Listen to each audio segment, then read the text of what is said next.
আমার ঠিক পেছনে, একদম ঠিক আমার পেছনে গ্যালারির উপরে আমরা দেখতে পাচ্ছি একটা জাতীয় পতাকা। সেই পতাকাটা ঝোলানো আছে, কিন্তু জাতীয় পতাকাটা যে দর্শকটা নিয়ে এসেছিলেন তিনি হয়তোবা নিয়ে যাননি।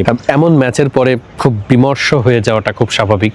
দর্শকরা বারবারই আসলে খুব অল্প ব্যবধানে হারার যে গ্লানি সেটা নিয়ে তাদেরকে ফিরতে হয়। আজকে আসলে আমার এমন কিছু দৃশ্য আমি এক্সপেরিয়েন্স করেছি, আমার কাছে খারাপ লেগেছে দর্শকদের কথা মনে হয়ে। কারণ ঠিক ম্যাচ শুরু হওয়ার আগ মুহূর্তে যখন টিম বাস প্রবেশ করছিল তখন আসলে তাদেরকে দুই পাশে আটকে রাখা হয়েছিল, তারা যাতে রাস্তায় আসতে না পারে।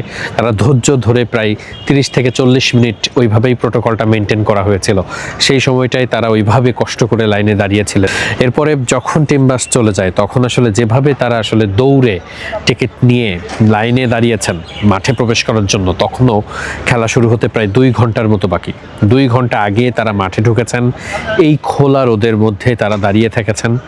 একটা সময় পর্যন্ত বাংলাদেশ ম্যাচে ছিল, গলা ফাটিয়ে তারা চিৎকার করেছেন। যখন তারা বের হয়ে যাচ্ছিলেন আজকে ম্যাচ শেষ হয়ে যাওয়ার পর, তখন আসলে কারোর মুখের দিকেই ঠিকঠাক মতো তাকানো যাচ্ছিল না। একদম পশ্চিম গেটের দিকে কিছু দর্শক আছেন যারা একটু উৎসাহী হয়ে চিৎকার করেছেন, মিডিয়ার ক্যামেরা দেখলে একটু ভুয়া ভুয়া বলেছেন, কিন্তু সেই সংখ্যাটা আসলে খুব বেশি না। কিন্তু বেশিরভাগ দর্শক আজকের ম্যাচে যদি 15 থেকে 18,000 দর্শক এসে থাকেন, তাদের মধ্যে অন্তত 90% দর্শক তারা খুব মন খারাপ করে বাড়ি ফিরেছেন। কারণ এই ধরনের পরিস্থিতি তারা দেখতে দেখতে অভ্যস্ত। হয়তো জানেন যে সাগরিকার যে স্টেডিয়ামটি, এই স্টেডিয়ামটি মূল শহর থেকে অনেকটা দূরে। ঠিক আমরা যারা ঢাকা থেকে কাভার করতে এসেছি, আমাদেরই হোটেলে ফিরতে অন্তত এখান থেকে প্রায় 30 থেকে 40 মিনিট লাগে। দর্শকরা অনেক দূর থেকে এসেছেন, আমি আসলে সেটা বোঝানোর জন্য বলছি।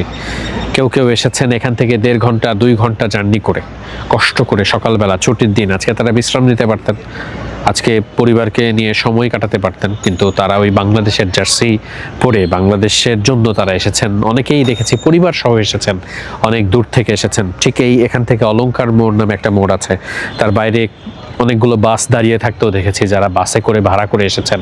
তারা আবার ম্যাচ শেষ করে বাসে করে রওনা দেবেন, বাড়ি ফিরতে হয়তো বা মধ্যরাত হবে। এই কষ্ট করে তারা আসেন শুধুমাত্র একটা জয় দেখার জন্য, একটা আনন্দ নিয়ে বাড়ি ফেরার জন্য। এবং সেইটা যখন হয় না, বিশেষ করে এমন ম্যাচে যেখানে অস্ট্রেলিয়ার বিপক্ষে 195 চেস করার মতো অবস্থায় বাংলাদেশ ছিল, একেবারে শেষ মুহূর্তে, শেষ 1 ওভার বা 2 ওভার আগে বাংলাদেশ দলের এমন ব্যাটিং তাদেরকে খুব বেশি হতাশ করে। হয়তো ম্যাচের অনেক ধরনের ব্যাখ্যা থাকতে পারে, ম্যাচের ক্রিকেটীয় ব্যাখ্যা অনেক থাকবে, ক্রিকেটে সবসময় আপনি জিতবেন না এমন অনেক কথাই থাকবে, কিন্তু এই দর্শকদের যে গ্লানি, যে কষ্ট, সেটা কিন্তু আসলে তাদেরকে অনেক ব্যথিত করে। এবং যেই দর্শকরা আজকে এমন ব্যথা নিয়ে যাচ্ছেন, তাদের মধ্যে হয়তো বা 50 বা 60% মানুষ আবার আসবেন, কিন্তু বারবার যখন তারা এভাবে কষ্ট পেতে থাকেন তখন কিন্তু আস্তে আস্তে তারা আর মাঠে আসতে চান না, মাঠ থেকে মুখ ফিরিয়ে নেন। এ কারণে একটা সময় আমরা যখন দেখেছি যে জিম্বাবুয়ের বিপক্ষেও বাংলাদেশ যখন মাঠে নেমেছে, এই গ্যালারিতে একটা চেয়ারের টিকিটের জন্য ব্ল্যাকে 200 টাকার টিকিট 3000 টাকা পর্যন্ত মানুষ দিতে কোনো কার্পণ্য করেনি। তাও বাংলাদেশের খেলা তারা দেখতে এসছেন।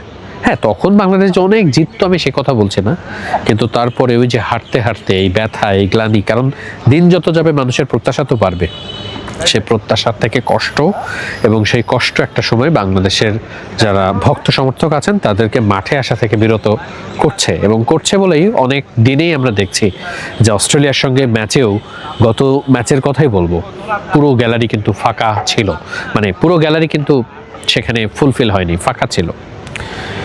দর্শকদের এই কষ্টের কথা, এই ব্যথার কথা, এই গ্লানির কথা আলাদা করে বলতেই হয়। নিশ্চয়ই চট্টগ্রামের সাগরিকা আমরা যখন কাভার করতে আসি, ম্যাচ শেষে বাংলাদেশ জিতলে যেমন ভালো লাগে দর্শকদের সেই দারুণ উন্মাদনা দেখলে। কারণ আনন্দটা তো তারাই করেন, তারাই আসলে যে আনন্দটা নিয়ে বাড়ি ফেরেন, সেটাতেই মনে হয় যে বাংলাদেশ তখন ম্যাচের পূর্ণতা পেয়েছে, ম্যাচ জয়ের পূর্ণতাটা পেয়েছে। চট্টগ্রামের সাগরিকা থেকে ওয়াহিদ মুরাদ, মিডফিল্ড।